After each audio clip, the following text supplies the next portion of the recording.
kids there. So we did like arts and crafts, like pretty much ran around them mostly. Made bracelets. Lots of friendship bracelets. You'll see that in the video. So, and these videos that we're about to show you, we're not really computer savvy, as you can see. It's good. But Yeah. so we're not computer savvy. There's some clips that are like shown multiple times. This was also a documentary class. So every day we took videos, daily videos. We have final videos that kind of sum up the whole thing, what we learned. So, but we're not computer savvy. So bear with us if there's any technical difficulties or if you see repeated clips or some poorly shot videos, but hopefully you'll be able to get a sense of what this trip meant to us, what we learned throughout this trip, and we can't wait to share our experience with you guys. So with that, our first video is done by the team Chanclas Fuegas, which was the team that I was on, so you guys can come up here.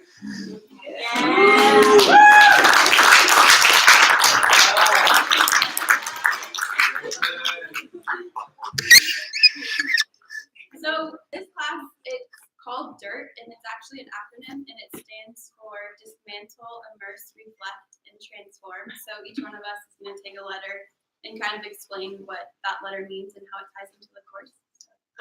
So the D in dismantle means that we're supposed to, before and during the trip, be dismantling our preconceived notions and our prejudice before we head into these communities, and so that we can enter them with an open mind and without any judgment or without any attitude of knowing that we're the people who know what to do, because it's all about relying on the community and what they need. So the I is immerse yourself, which we really took as leave all kind of these predetermined notions of what it means to be Puerto Rican or what it means about to be in the country. Leave that behind and go in there with an open mind and learn as much as you can about the people, about the culture, and try to have a really wholesome experience. And then the R is for reflect, and every evening we try to do a kind of a seminar style discussion where one team will pose a question and we reflect on our day and reflect on that question to pull in pieces of the trip that are still academic, even though we are doing a lot of construction and having lots of fun and interacting with people of Puerto Rico. So we're able to reflect that way, but we also reflect through our daily videos. We try to reflect what we've learned, and also in our final videos. And then we also keep a journal the whole time. So that's a nice way to reflect and then type them up and send them to Shawnee to kind of sum up our whole experience day by day. And the T stands for transform, which means when we went to Puerto Rico, it's not just about us making their place transformed, it's how we go there and we internally transform ourselves. How we approach a new community and how we think about things there, and yeah. So the first video we're going to show you is kind of an introduction to the house that we lived in the whole time we were in Puerto Rico, and it is somewhat centered on how we felt about this house, but the rest of the videos tonight are more so about the culture of Puerto Rico, what we've learned about Puerto Rico, but we thought this would be a good introduction video just to demonstrate how close each one of us got with each other, just because of constant contact and constant time with each other, and an experience like this really does bring you together no matter what you go through. So I hope you see that through our first video. So, yeah. Woo!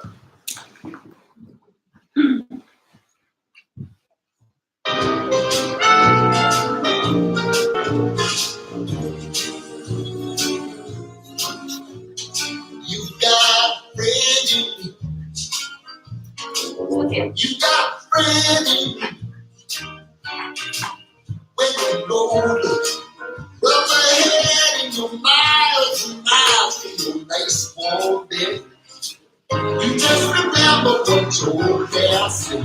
Boy, you got a friend in me. Yeah, you got a friend in me.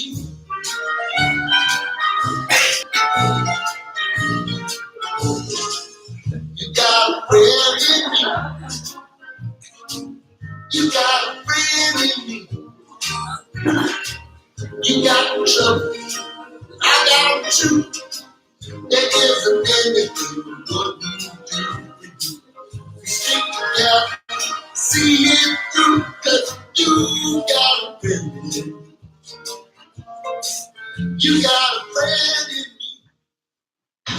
memory in the house that we were staying at in Louisa was the kitchen, and in the morning times we would all get up and make breakfast, and a lot of people on this trip were not morning people, and then there were those people who had dragon energy, and they were super energetic, and so it kind of helped boost our vibes in the morning and get us ready for a day at the work site. My favorite memory of this house is waking up every morning to everyone's faces, even though we're super tired and super groggy. Everyone greets each other with a smile. This house to me means friendship and loyalty and communication and trust.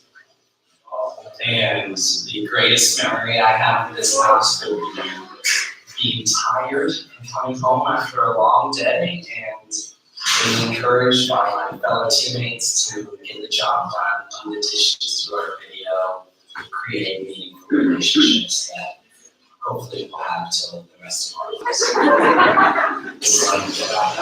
It's a pure entertainment, let's just say that. And this entertainment comforts me, and I can dance with you, play with me, and hang out. And kind of literally just blessed to live my phone with 23 people that are willing to just have fun and really enjoy each other's presence. I'm really gonna miss the company, the constant company of being around so many people, whether it's reflection or going to bed or breakfast or any mealtime. I love the company and I love all the people that fill up this house. This house means to me all of us working home after a long day of work. We'll be at different sites, but we can share all of our experiences here together. Every day, whenever I was bored or needed I don't know, just wasn't feeling great, I would just go downstairs and everyone would just be hanging out and we would just have deep conversations. My fondest memory of this house was creating our homey outdoor sleeping space, and we put up little twinkly lights outside, and we squished all of our air mattresses together. We didn't have to, but we wanted to, so we could have one ginormous bed. It's just a bonding experience to be in such close quarters, and not to mention the forest was right outside of the balcony, and we got to wake up to that every morning. My favorite part of the house was probably being so close to the beach. I think it really bonded us in a special way. I think everyone, pretty much every single day, would just rush to the beach and just hop in the ocean and just play around, mess around with each other, and it was a super good bonding experience for everyone. My favorite memory of the house is when we'd go to the beach all together and we just lay there and look at the clouds and try to figure out what they were. 90% of the time we said, "Oh, dragon," but I don't know, it's kind of cool to bond. I know that our place in Louisa wasn't just a shelter, it was definitely a home for all of us. And it wasn't just a place where we slept, it was a place where we cried and we laughed and we had lots of fun, and we were so happy to be in each other's company. Yeah, I don't say that, I don't remember that. I'll change that. Okay, to me, this house means home and family because we've created a place of sanctuary and comfortability here. Everybody was so conscious about conserving water and about how we took showers and how quiet we were. I just really love, my favorite part about the house was it became a home to us.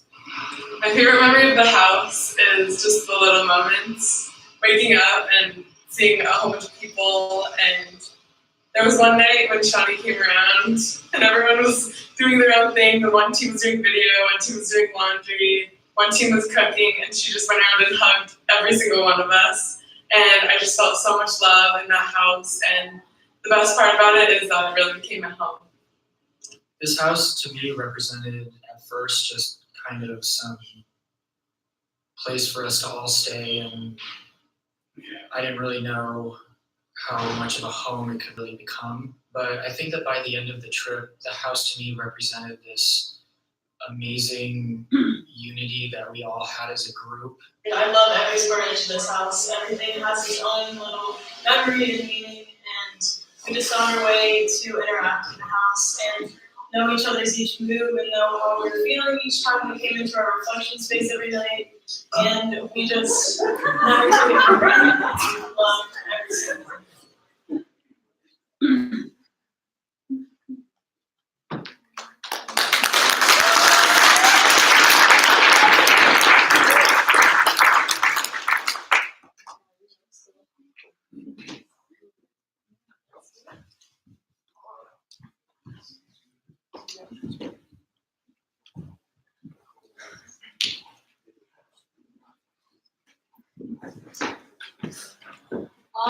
Hello, this is the Los Spiritus. I'm Sarah. I know. One thing that we really experienced was seeing that every local and everyone in the community bonding together to get each job done. Each house we went to, the homeowner always like wanted to help and like ask like what they could, like sometimes they'd bring us water or like different things, and it was just an awesome experience to see Puerto Rico just come together and work hard to get each job done. So I kind of want to talk a little bit about how Puerto Rico became a Commonwealth of the United States. So essentially, Puerto Rico is more or less a product of the Cold War. So after Soviet Union took Cuba, the United States decided to take Puerto Rico as essentially their land. And when this happened, a lot of the farmers and a lot of the local economy that was there was driven out of their land, and they had to come to the United States in kind of a sense of refuge, economically and socially and all of that. So around the 90s, they were all sent back to their land under the Clinton administration, and by doing that, they came back to an area that they did not know how to essentially pick up where they were left off, and their economy has been in shambles ever since, and has as well been in a lot of debt to the United States as disaster capitalism has taken a huge toll on the local economy. And so I think So I can speak on kind of what we saw in terms of the modern modes of economic action and experience that's going on today on the island, and I don't think any of us were really like prepared or could have been prepared for the reality of the situation. And everything has changed, so we've been told, since post Maria and the hurricane that hit in 2017. There are more people that left after the Hurricane Maria than stayed. So there were 6 million residents in Puerto Rico that went to the mainland U.S., and there are about 5 million population on the island today. And somewhere near 80% of the population is unemployed technically, and Puerto Rico operates largely as an underground economy, which can manifest and look like many different things, but it's certainly not what we're used to seeing as far as employment and like day-to-day routine. And so that was like not only a culture clash, but also something that we became aware of in terms of like social justice and like, why is this island that's supposed to be being governed by the United States so poorly taken care of? And that just became extremely evident in the studies that we did and the lectures that we sat through. And so in terms of economy, there's a lot of unresolved issues in international affairs and affairs with the U.S.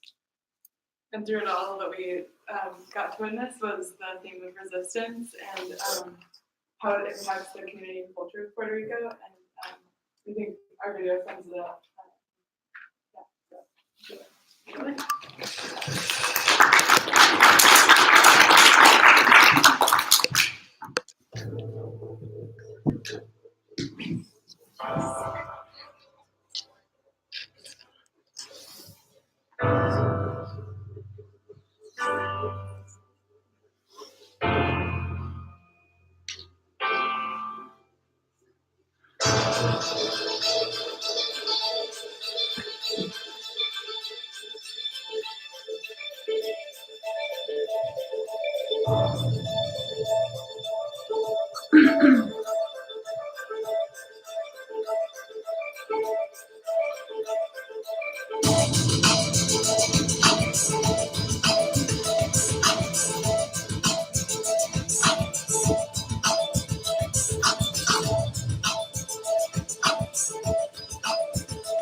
I think part of Puerto Rican culture is resilience and resistance.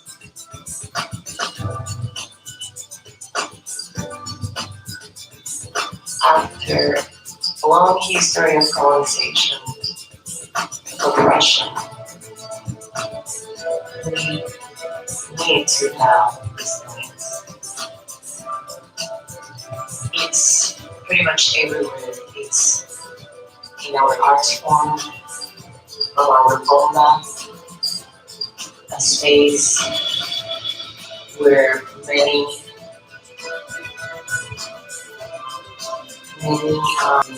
instances of escaping, of forming our rural communities.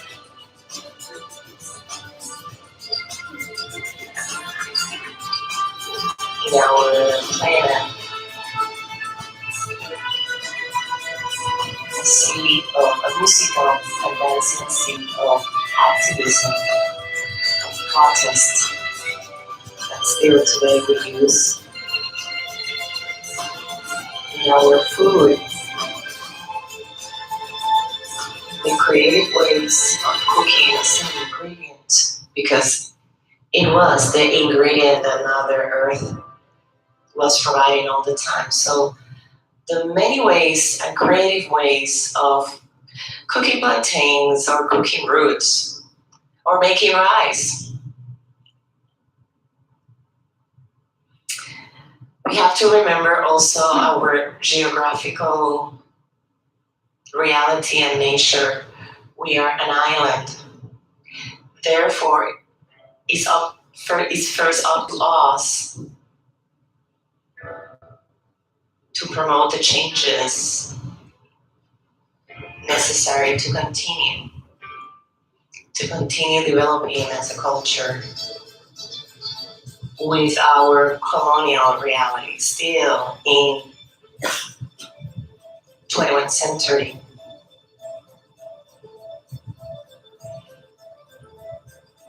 And it's interesting that forced our resilience and our resistance, we really learned it by our mothers and our grandmothers mainly. If you make a radiography of activism in Puerto Rico, most of the main leaders are women. However, unfortunately,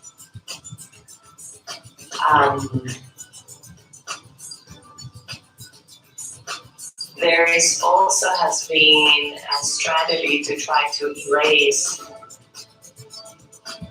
the memories of powerful women in the history of Puerto Rico. In terms of so definitely I think that at the heart of Puerto Rican culture is resistance and resilience. In terms of the Puerto Rican values, I think that hospitality, we are kind of people that like people that come to our island to feel well, and to value and respect the beauties of our island. Also solidarity. I think it was amazing how after Maria, before help could come to us, the island was not on conditions for receiving any help from outside. So it was up to us to start taking care of ourselves and to organize ourselves. So people that were in better shape after a year can start helping other people who were in really bad scenarios. So definitely solidarity too. It's an amazing value.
So while we were in Puerto Rico, I think one of the most surprising things that we saw that we weren't expecting was the presence of powerful women and how much that has become the mode of, or like what, it's just like the main thing since Maria that has been so, that's what's gotten a lot of these communities through. And we met, our next video is about all the women that we've met, and we'll describe each of those to you quickly before we watch it.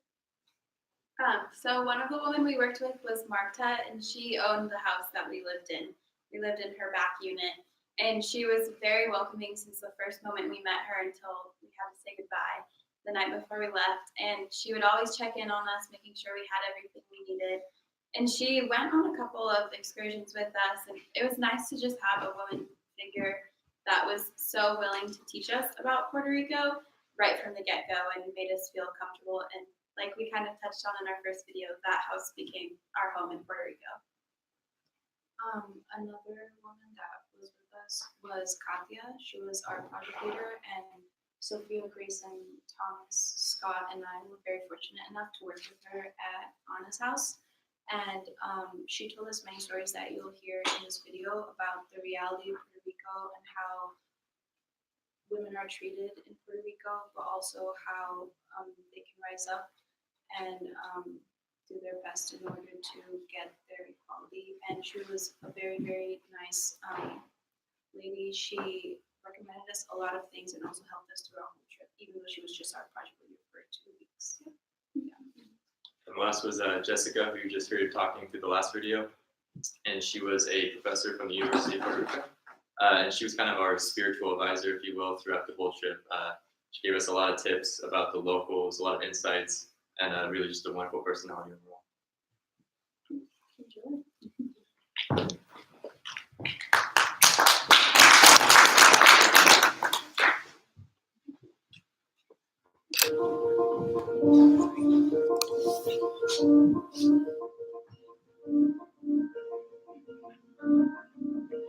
During our time in Puerto Rico, we were fortunate enough to meet many powerful and compassionate women.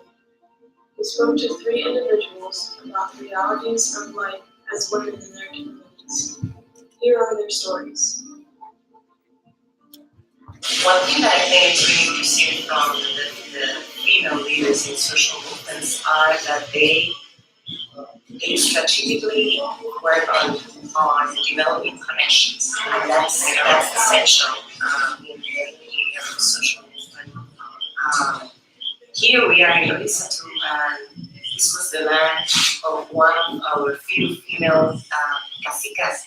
It's called Julissa, and that's where it's called Orisa. So here is the land of a female warrior who also defended the land.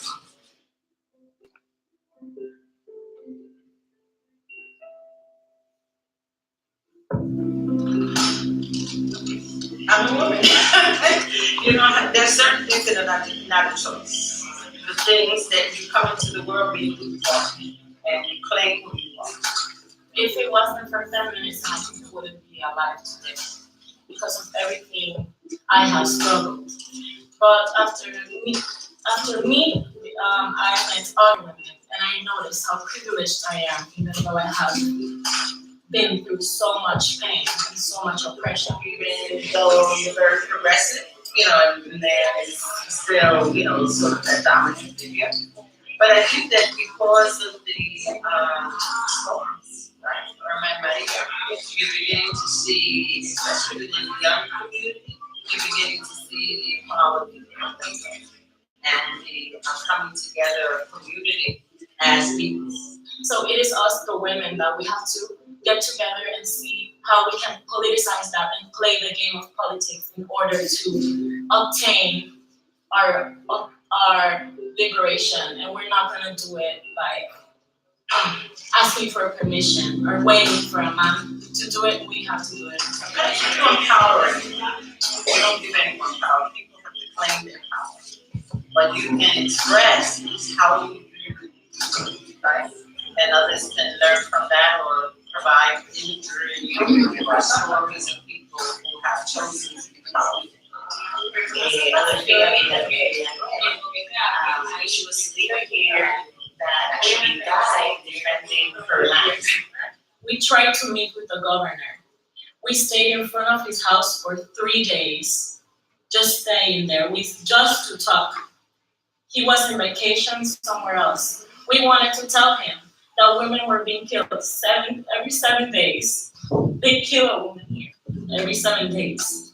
We wanted to tell him that there was a national crisis of women that are being killed. They don't care because it is not white, rich women. It is poor women. It's women from these communities, from our communities.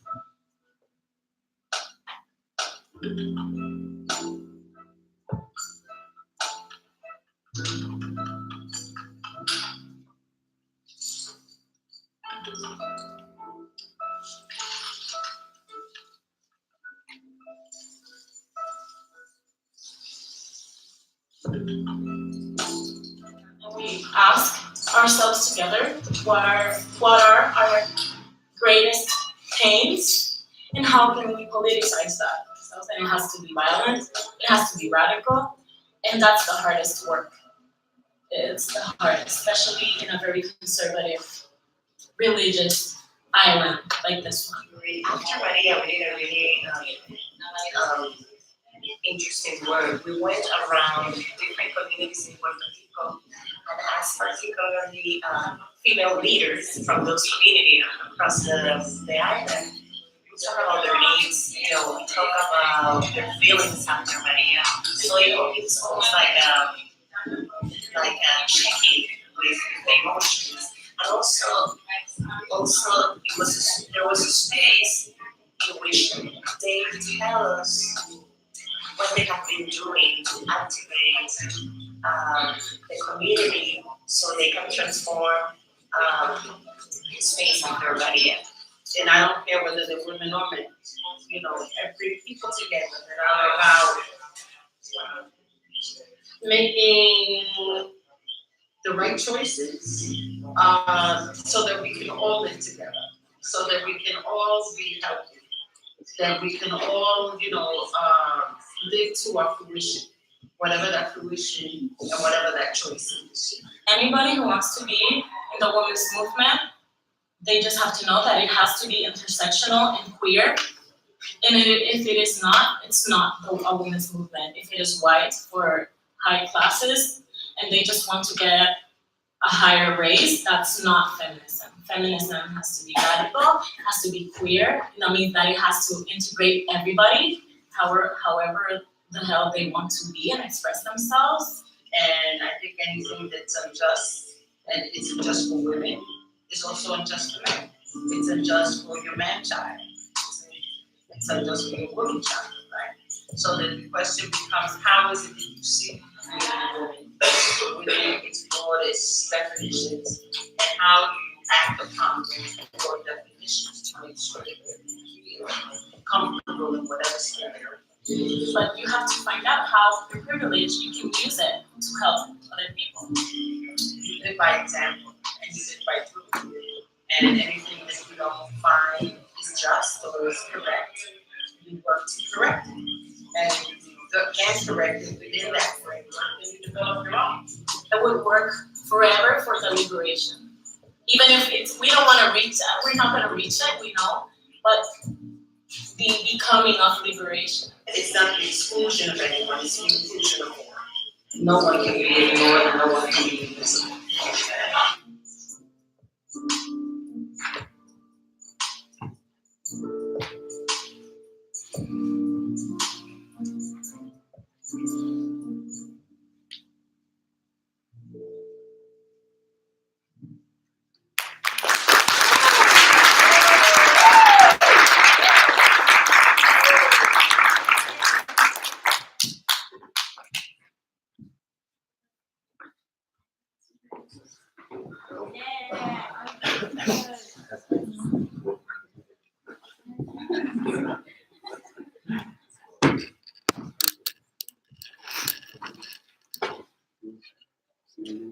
Awesome, we are Team Tortuga, and our video is going to talk about how we not only had the opportunity to work in depth with people of Puerto Rico, but we kind of unexpectedly got immersed into the culture of art there, and especially their dance forms, specifically bomba dance.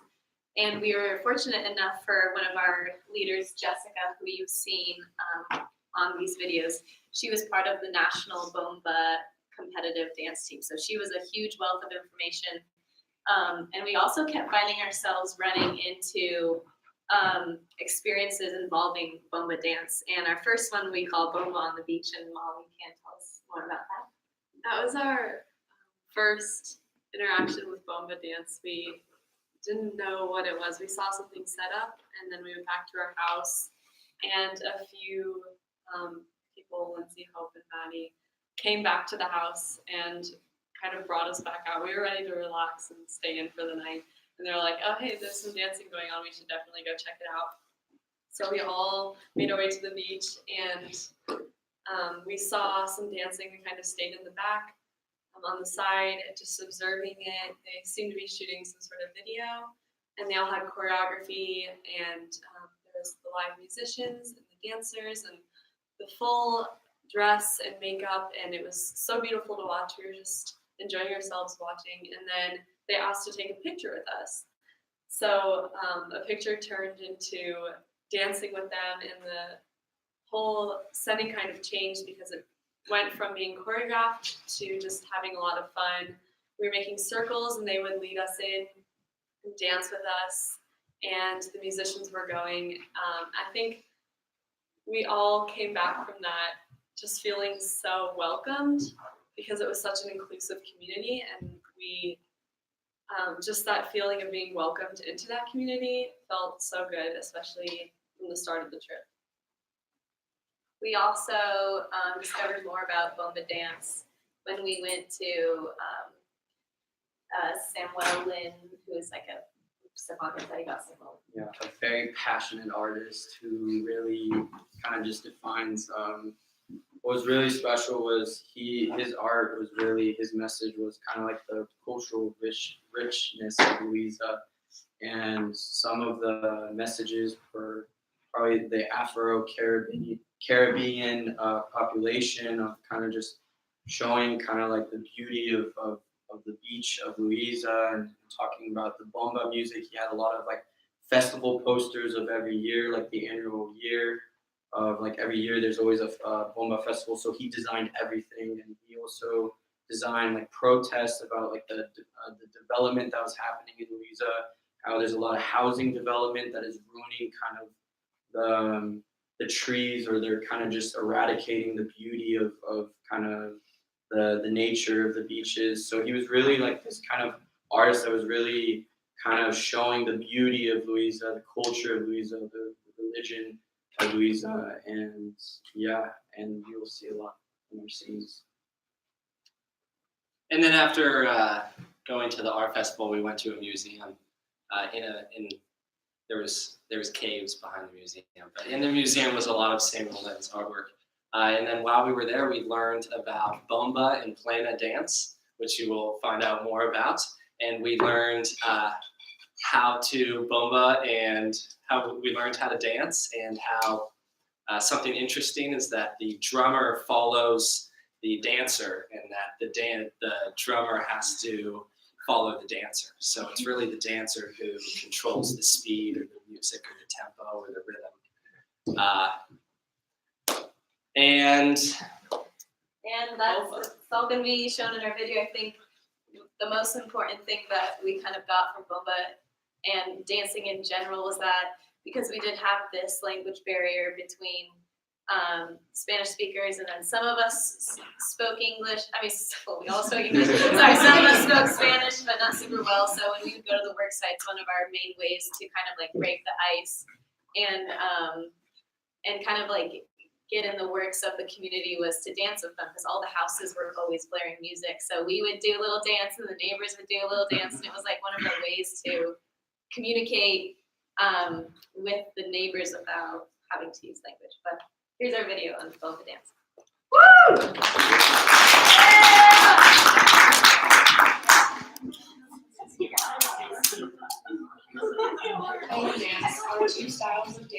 stem from African influence in Puerto Rico. They are percussion-based dance forms that are presented through tradition and political involvement. Bomba dance was brought by enslaved Africans in the 17th century and was a source of political and spiritual expression. Bomba was soon used as a catalyst for rebellion and uprising for those who had no voice. It also served as a celebration of community and identity for the Afro-Puerto Rican people. The music evolved from contact between enslaved populations from different Caribbean islands, including Cuba, Santo Domingo, and Haiti.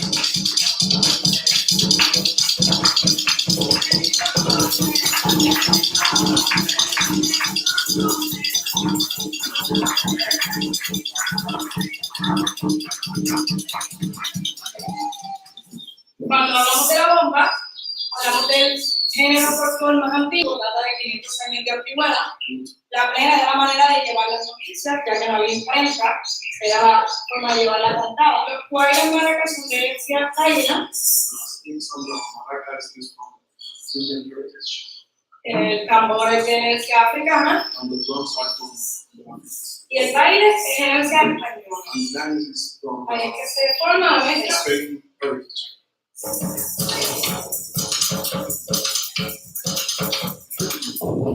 Me da memoria que yo le mandé. Now repeat. Me da memoria que yo le mandé. Plena developed from Bomba in the beginning of the 20th century in southern Puerto Rico and conveys stories often commenting on political movements. It is still used today as a means for political revolution. It is traditional in both styles that the males play percussion instruments and the females dance. However, in a time of political advancement, these gender roles are being defied. The relationship between the musicians and the dancers is unique. The dancers lead the musicians, who improvise off the dancers' movements. Bomba and plena dance are two defining sounds of the Afro-Puerto Rican culture and maintain a sense of pride for the cultural heritage.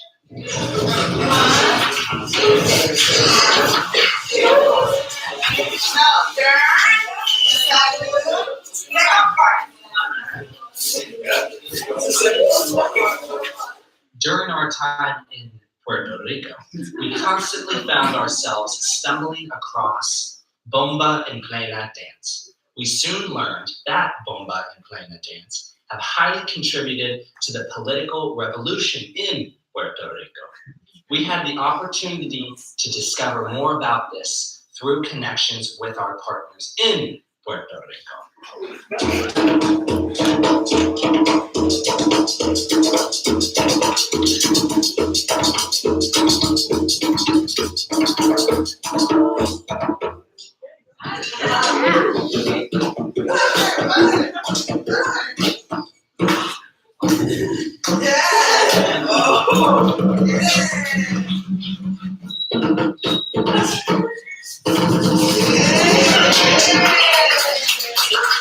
We had the opportunity to tour Samuel Lynn's art display in Louisa, his hometown. Samuel is a political activist whose art speaks about the Louisa community, cultural senses, and the tropical beauty. His universal message to those viewing his art is to pause and reflect about the changing world. He held a wealth of information about bomba dance and its political contribution. The Bomba and Plena Dance Festival is one of the biggest festivals in Puerto Rico. It shows the roots of the people, and this festival is in Louisa. In this festival, many people are going, many groups of bomba, many music, many people show this root. When partners dance bomba, they challenge each other. The male usually challenges the female, and when this happens, she responds with movements of the body, not with touch. In this photo, the male is called El Condo. He always appears in white dress, challenging and responding to other dancers. Betty Gante is the principal person of the Bomba Festival and wears a coconut mask with a costume. When putting on the mask, the performer embodies the free spirit of his roots. Another person who provided a wealth of information about bomba dance was our partner, Jessica Concepcion. As a former member of the National Bomba dance team in Puerto Rico, Jessica shared her personal experiences as an avid dancer. Bomba is a space of revealing expression. For Puerto Rican people, during the moments of bomba dancing, the space was used for planning escapes and burning of sugarcane plantations. It is a powerful space, and it is also an emotional space. It is a dance where African sisters and Puerto Rican people hold their sadness and anger for the impression they received. Class, which is a dance form and a music song from the 20th century that becomes almost like a newspaper of the people. So all the things many people didn't know how to read. This sense of newspaper has been modernized by contemporary activists. Every time there is a protest, like a week ago in front of the Federal Tribune, people gather around singing and drumming the planar rhythm. It's like a tactical energy and a way of protesting. The movement of civil disobedience in Vieques occurred when I was in grad school. I saw many women writing planar songs in protest. Jessica Concepcion shared her personal experience as a bomba dancer. She emphasized that for her, dance is healing. It takes her to a place of openness and expression and helps her to process emotions that swell in her daily.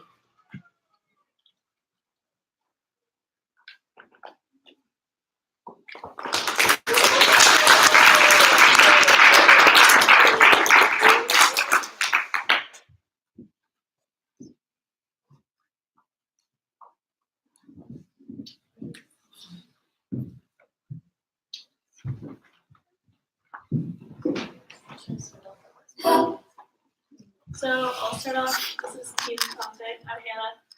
I'm Lauren. I'm Maddie. I'm Scott.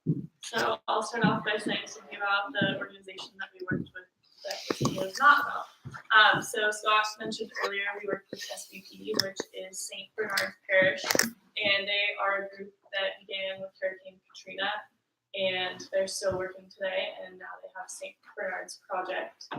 And we worked with them for 2 weeks. And we got split up into, I think, 3 houses, and our group split up and worked with different project leaders, and it was a very good way of learning more about the community we were working with, as well as learning about Puerto Rico as a whole from the different leaders we worked with. And then for the second half of our trip, we went to San Isidro, which is a community of Dominican Republic refugees. And there we worked alongside the community leaders, Josie and Luis, who was our bus driver.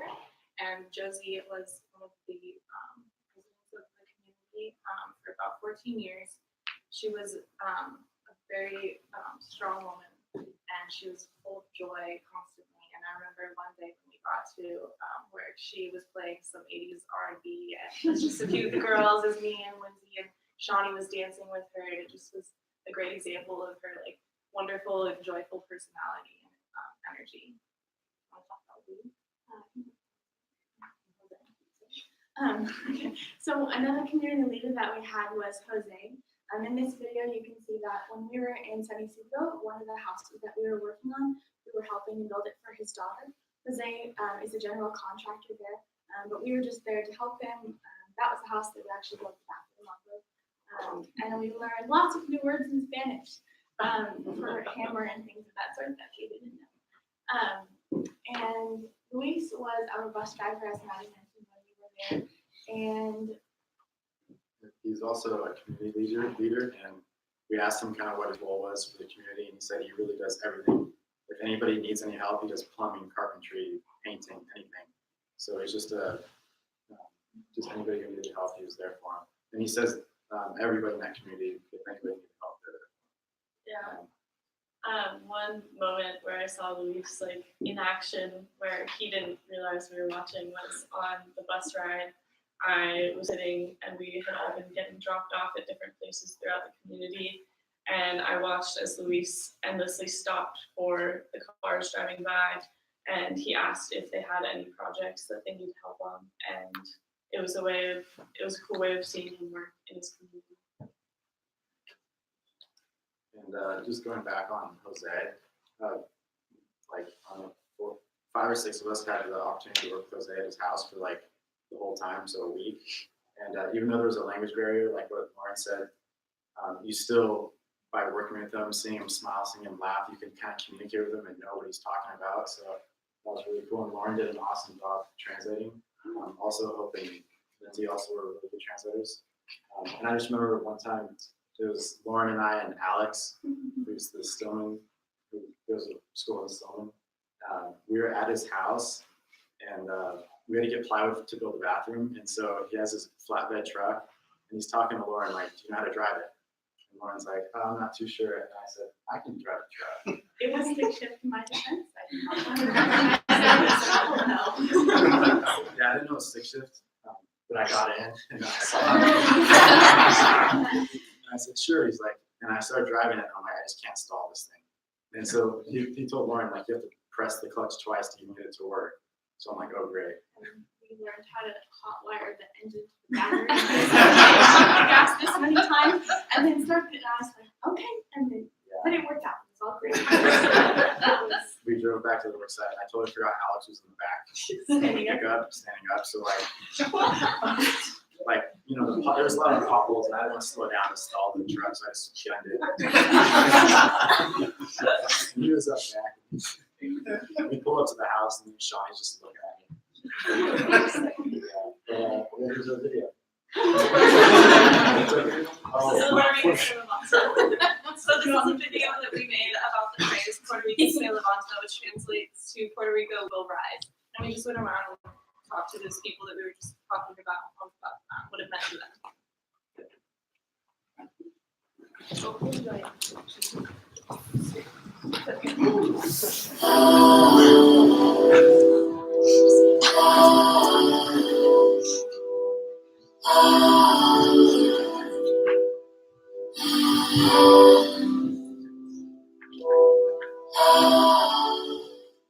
though Puerto Ricans, I think, have lost a lot of hope with all the injustice that they face, they still believe in the process of fighting that and not stooping down to losing all that hope.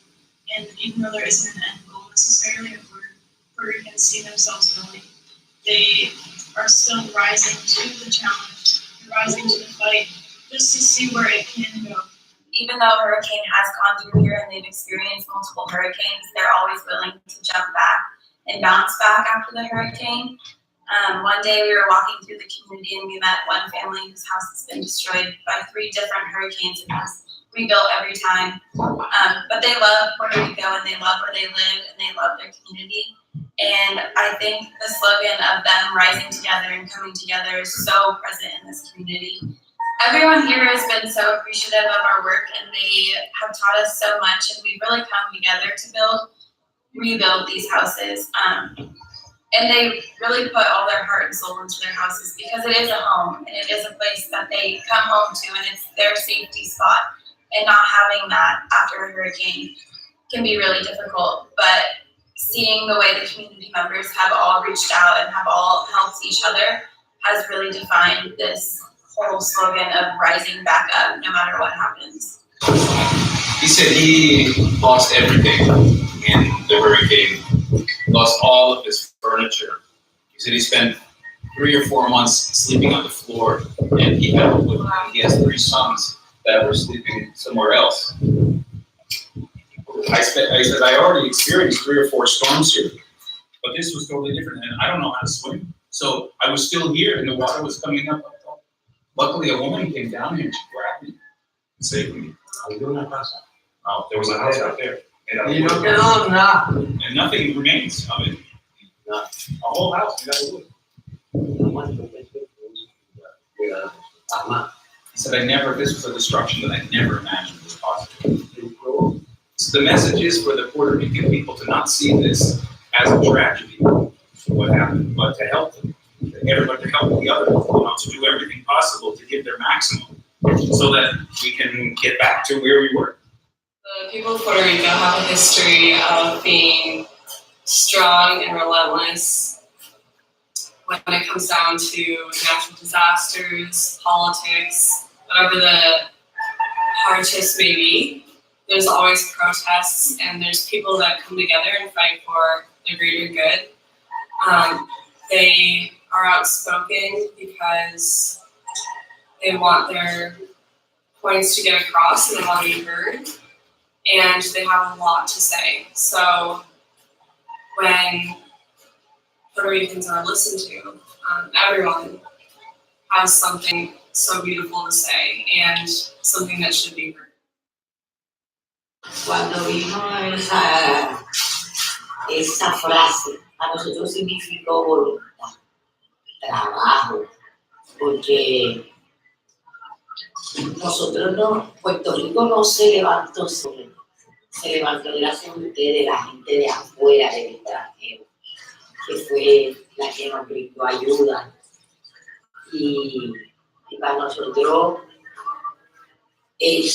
esa palabra significó tanto porque me levantaba yo, se levantaba aquel, tú sabes que fue una cosa masiva, que nosotros, aunque sabíamos que aquellas comunidades tenían logros, que nosotros no podíamos estar, pero nos sentíamos bien.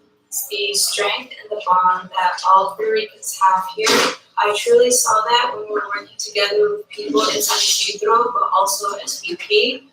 Working together with them really showed me and everyone else on this team that they have the strength to come back from the impact of Hurricane Maria. This community is a community of people that are so strong, and they're so united in the battles that they face and the things that they overcome, and they have this sense of resilience. Every single time a disaster hits, every single time they are faced with a hardship, they all come together, unite, and help each other out. One way that we've seen this in our community is next door. Berton, after Maria hit, his house was the only one that was standing, and he, all together throughout the time of the recovery of the storm, housed 800 people in this process of time at his house. And people like churches, the military groups, Red Cross, all these different organizations that came to him that needed a place to stay so that they could help out this community. He was the one who housed all those people. And that is an incredible way of showing just what this community is about and the strength that we all have together, and that they are willing to overcome such big issues, because at the end of the day, they will rise again.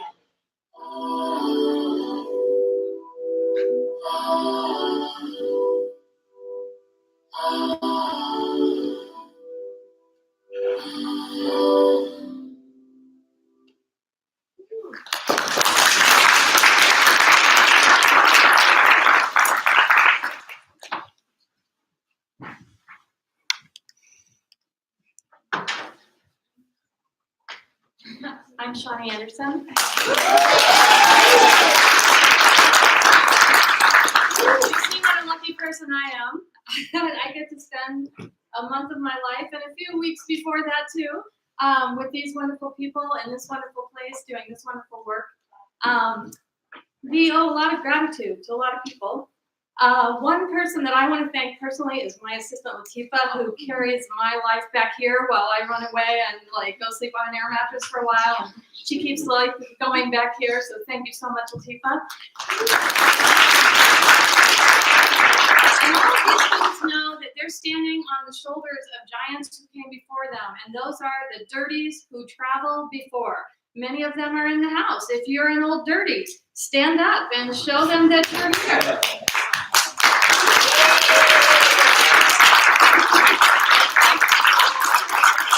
These are the people who blazed the trail and figured out how to do these things. They come around for our retreats. They teach them what to do. They help to pass it along. They stay in contact. They write notes in and comments on our blog, and they just encourage them.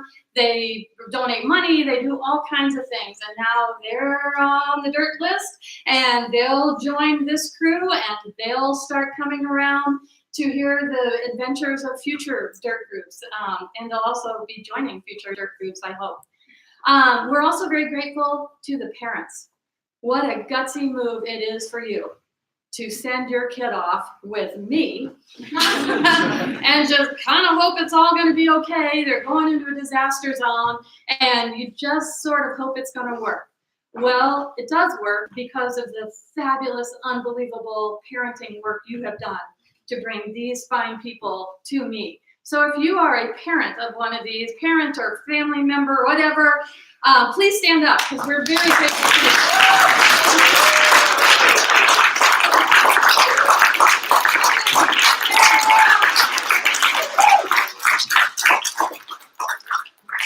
And we're thankful to our friends and families as well. I do have one tip for all of you.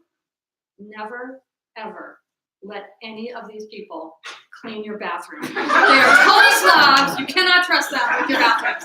Everything else, they're quite dependable. But no, they're horrible at dealing with bathrooms. Just stay away from the bathrooms wherever they live. But I have a special privilege tonight, as I do on all of these nights, because there's a point that some of them remember and some of them don't when we first get back from the trip. And we all come back together for the first time. We've flown in and then we've kind of gone our separate ways for the first time in a month. And then we come back together in a media lab and we have a conversation and we talk about what were we trying to do? What were our priorities? What were our values? What did we say we were going to do? And we write them down. We write down what were our hopes for this whole thing? What were the kinds of skills and abilities and tendencies that we wanted to develop on this trip? The kinds of skills that they learned, I don't think they had any. They could never have predicted them from the beginning. They didn't know they were going to learn how to tile and panel and do ceilings and put in a bathroom on a house that didn't have one. They didn't know they were going to install. They pretty much got 6 houses almost to move-in state. They demolished a house that was collapsing, and the family that lived in front of the house was kind of in somebody's backyard. They were afraid it was haunted and full of snakes. I don't think either one of those things was true, but when it needed to come down, we helped them to bring it down. And you saw some footage of that, of all of these folks swinging sledgehammers. They had no idea that they had those skills. As I said, they installed water purification systems. They cleared debris, as you saw a few times. They cleared a lot of really disgusting stuff in and around the debris. They wrestled tarantulas, not literally. They just were kind of there in the yard. So they gained all kinds of skills and abilities that I don't think they could have ever possibly foreseen. But once we had that big list, we said, let's create some special awards for this group based on its goals, and let's name this and say all of us were remarkable. All of us did unbelievable things. Hopefully some of you followed our blog and could kind of feel that happening as it was happening day by day. But we also said every once in a while somebody really stands above. And so I now get to deliver those awards. Okay.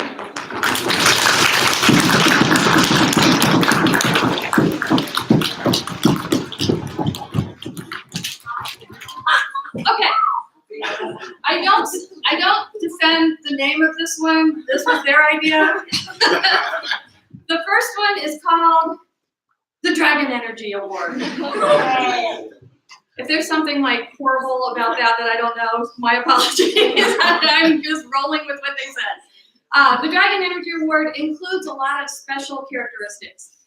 The person who would be chosen to win the Dragon Energy Award needed to be a mood booster, needed to be high energy, but also needed to be able to go with the flow, not always kind of overpowering things, be able to adjust to the system as it was unfolding, needed to go outside of comfort zones, needed to be uplifting and positive in general. Every one of these people could easily qualify under all of those descriptors, but when I said, you vote and tell me who should win the award, name this. There's only one person who really taught us how to step it up.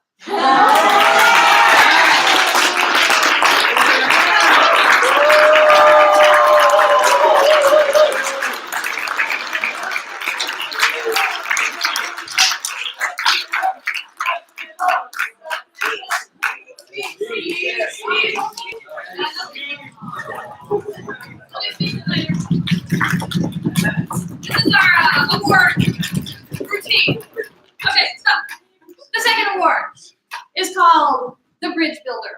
As you could clearly see, we were trying to reach across some chasms, reach across some gaps. We needed to deal with some chasms and gaps even among our own group. We never fought or anything, but you know, there were differences and we had to sort our way through them and we had to deal with those bathrooms. But they decided, let's create an award about the bridge builder. Somebody who really did the immersion part of DIRT. Remember they said the I in DIRT stands for immersion. Who really sunk in, who really got a feel for this community, who really kind of became part of the community in a way that was really palpable for all of us. Who built connections, who really showed respect. Again, somebody who went out of their comfort zone, who was just clearly learning, and we could see and feel the learning happening. Who was listening to the community, and who had a heightened sense of awareness about the community. And about our group too. The chosen bridge builder is Lawrence Suarez.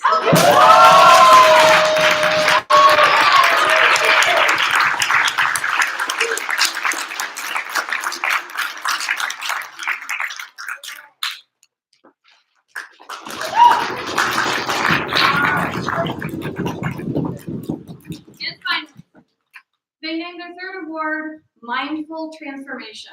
The T in DIRT stands for transform. And so we said, all of us transform. No one could, I've gotten to read all their journals now, and so it's unbelievable to hear what was happening for them, and kind of crazy to hear what's happening for them in some cases. That's good though too. But they said, who did this transformation in a particularly conscientious way? We say that what we're trying to do is called conscientious collaboration. Really thoughtful, mindful, really knowing what we're doing. Not just conscious, not just awareness, but conscientious. Really, really careful kinds of awareness. So who had that kind of conscientiousness? Who had selflessness? Who was a caregiver? Who was open to growth? Who was particularly strong in our reflections? We did all these public together reflections. It went on and on and on and on. And you really were moved by what was happening, by listening to the experiences of everybody. So which of those really stood out in special ways? Who was self-reflective too, not just reflecting about the context and our experiences, but about themselves, and who was really working on that kind of stuff too. The phrase that I love the best out of this one is, who showed sacrificial love? That was something that I think we all felt and showed every day, but they wanted to say, who really do we want to reward as particularly exceptional? What are you doing? Get down.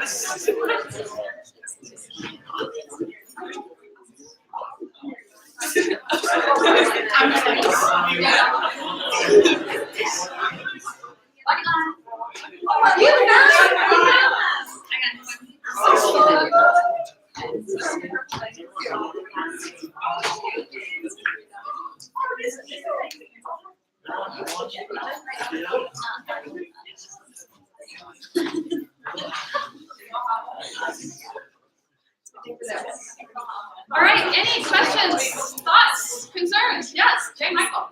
Of all the things you could have done at St. Mary's, what made you decide to become here? All right, I'll start. Well, one of my friends that just left, Aiden Smith, he told me about this trip, and I took a lot of mission trips before, and I felt like Aiden's kind of description of how transformative and how we reflect on our ideas and how we kind of just learn from our mistakes, and you work as a team. And I wanted to take that challenge to be with people that I never met before, or no, I actually knew. But I really wanted to take the challenge to really, put myself to the test, to be a team leader, to really uplift people, and to try the best that I can to really help out. And I feel like this trip really was a great moment of my time in St. Mary's. I think there's so much about the St. Mary's education that's so special and unique. And I think that DIRT kind of is the way to put everything we've learned at St. Mary's into action. It's just like the final way to just work through what we've learned and learn by doing it at the same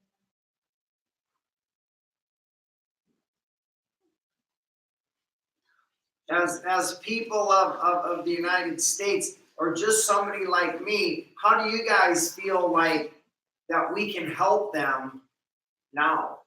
I mean, is there a way to help them that you went there and you said, God, if you could send care pack, I mean, I don't know what it is, money, organizations, any ideas?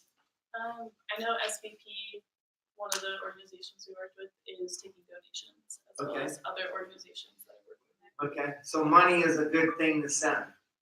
Okay.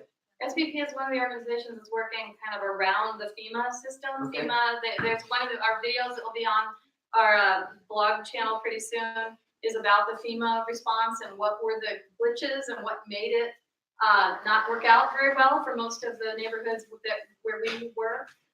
And so SBP is one of the organizations that's purposely filling some of those gaps. So we've already posted a link to their organization on our blog, but we can put it front and center right away after this.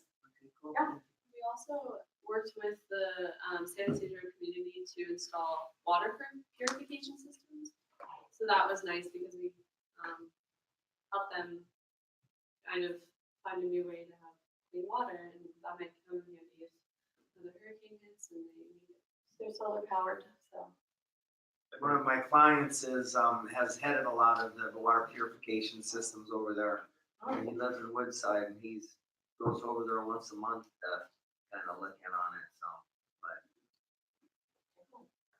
I also think one of the most important things that we can do as Americans in the mainland is just to listen to them. So going down there and just listening to what they've been through, what we can do.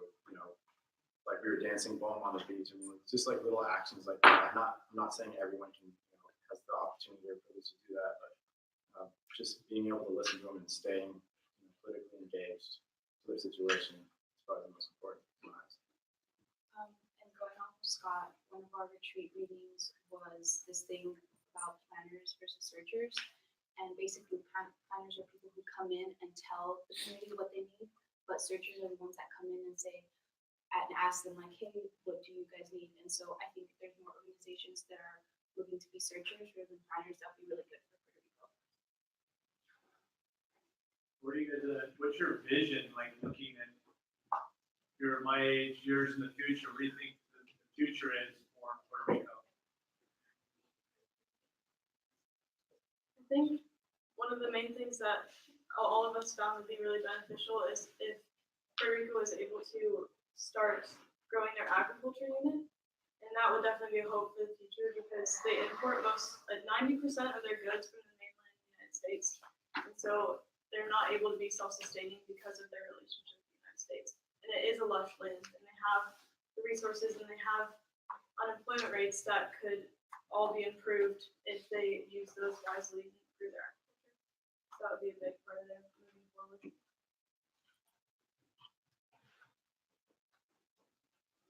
Let's talk about breakfast.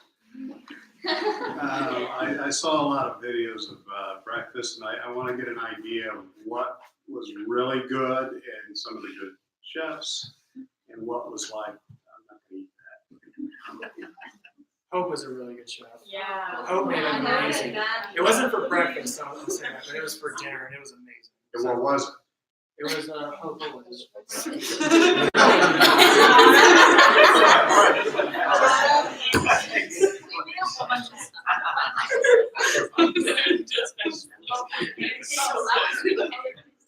I was just actually explaining the scenario. Basically, there was a night where the catering for the evening, or the food supply that we were getting, like fell through. And it was Maddie Picante's like kitchen duty day, and so Maddie totally stepped it up and made this like nearly 5-star gourmet meal for everyone, which included this like veggie frittata and kale and apple salad with avocado vinaigrette and like steamed and roasted broccoli, and it was super beautiful, and she killed it in the kitchen. Well, I mean, yeah, I mean everyone worked together with each other. Shawnee came through with the garlic.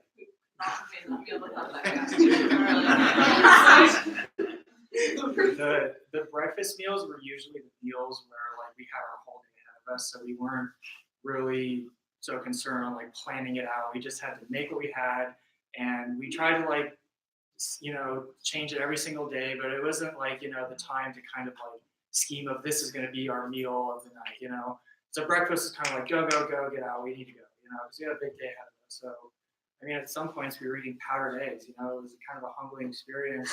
We just had to make what we had. And other days we made pancakes, those are actually really good. And then, other days we had oatmeal because it was easy and cheap to make. So it was kind of just like breakfast is kind of our express meal, I think. There was one day where we ran out of coffee, and everyone was in the worst mood. We didn't have coffee, and it was bad. I don't drink coffee, but I said that we needed to get it. Additionally, speaking to this food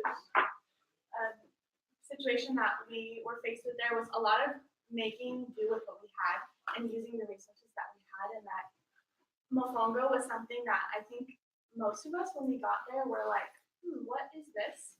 And it was something that when it was in front of us, it was like we've been working all day inside and we're hungry. And that was just what was like, eat, we're not ate it.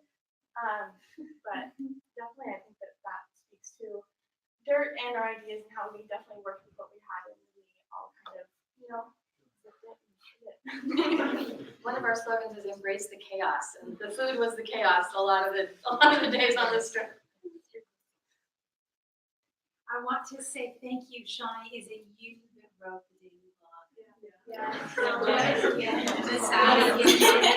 a mother of a son who's a senior in college, does not call his mother as much as I would like. If I could have 1/10 of the information that I received, I looked forward to those evening blogs every day, and I have it as a shortcut on my phone.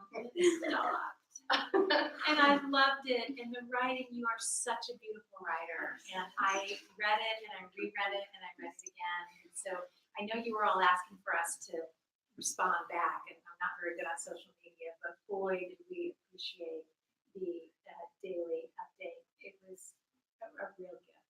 Well, beautiful things are happening, so it makes it easy to kind of make it flow onto a page. But those are very collective. All the photography, all the videography, all the conversation about what are we going to talk about today was a very collective act. So yeah, there is a point where somebody has to kind of put their fingers on the keyboard. But all of that really came from all of us every day. But we also were so aware that your energy was reaching into it. We could feel that, and it really, we knew it mattered for us to get it up. We knew it mattered that they wanted to finish their videos. They wanted them to be posted because we knew that there was a connection point back to here too. And I call you every day. Thank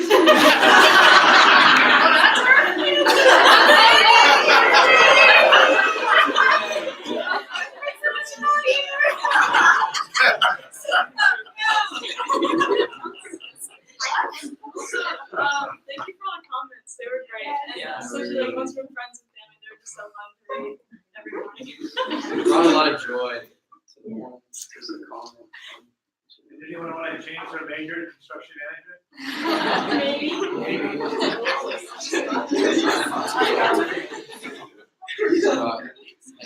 seeing a lot of changes of direction going on. We'll see where they land, but a lot of shifts in perspective. Claudia, what were you going to say? Can some of you talk about the transition back into the United States and how now you guys have this platform of being in an area that was under disaster, where a lot of us have just been able to see it over the news, and how are you guys implementing your experience now? Yeah. I can say something. When we just came back and we were separating and we're all in our dorms, our apartments or something, we were just divided. I was in my single room in North Place and I was looking at the ceiling and I was very emotional. A tear went down. I'm like, where's my group? Because I really loved waking up and then seeing everyone just, hey, what's up? Good morning. How are you? And that was kind of a very hard thing that really got me, was just kind of, we were all divided and we were just, learning from each other, and that is just all gone. But we're still bonding, which is a beautiful thing. and I feel like that was a beautiful. We still come together, and at school now, when I see someone, I give them a big embrace, and it's amazing to see each person that we went through this together. That's one thing. We did a lot of talking on this Jan term about the beauty of the mundane.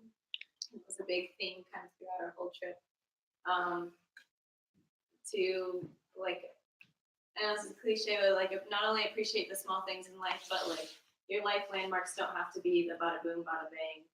And it's all about like even just like getting from here to there and the beauty of the walk, kind of like the beauty of the process. We focused on that a lot.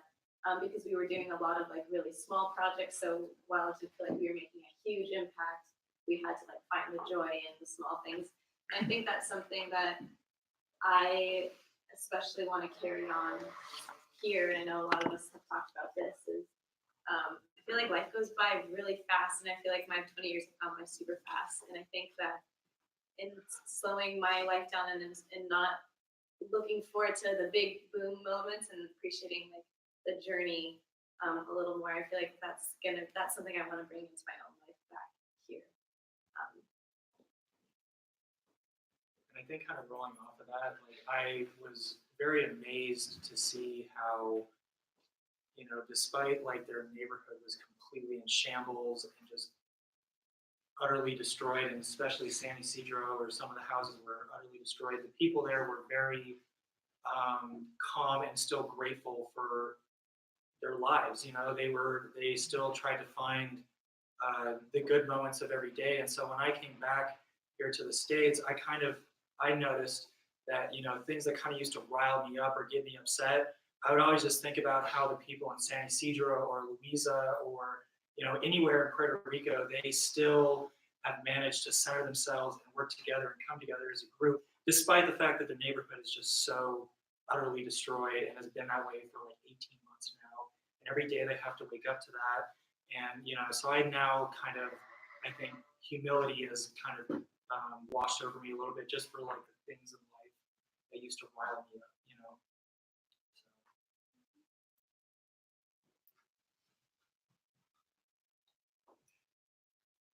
We thank you for being here. Oh, there's another I was question. just gonna ask, can everyone say their name? Camera, so I can because I hear a lot at home and I want to know who's. I know I went over it once, but let's do it again.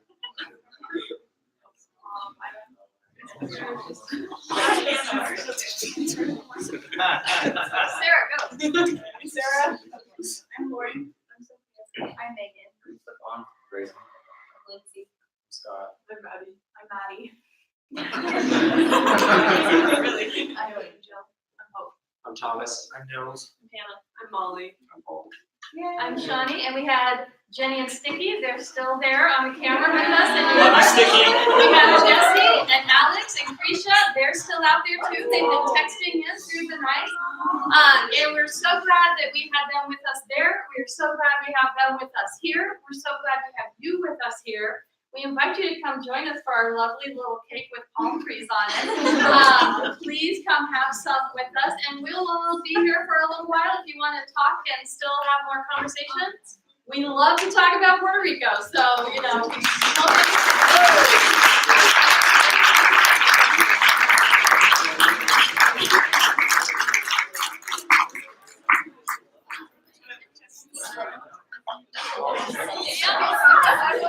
I know it thinks yes.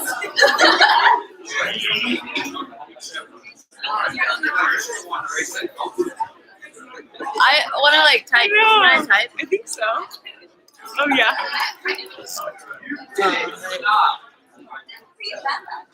Oh, there's Jenny. Hi, friends.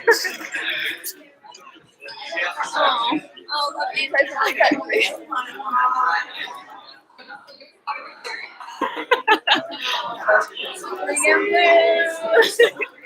He knows. Okay. Oh, it's Jesse. How do you know? My head. Oh, I was like.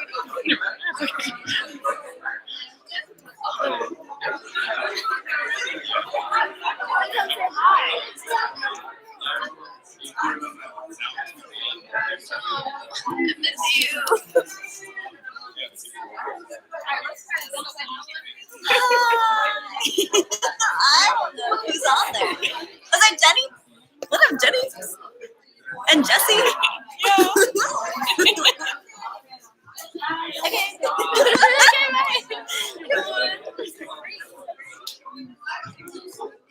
I was gonna put logos, film and singers. I missed no. You're saying hi to friends. Hey, Sticky, I love you. This, I hope you get one, Sticky. You remember this classroom? I bet you had good moments in this classroom, Sticky. You too, Jenny. Wait, I want to say hello. Hi. We miss you a lot. We hope you guys are doing good. Hello. Hello. Mom and Carmen here.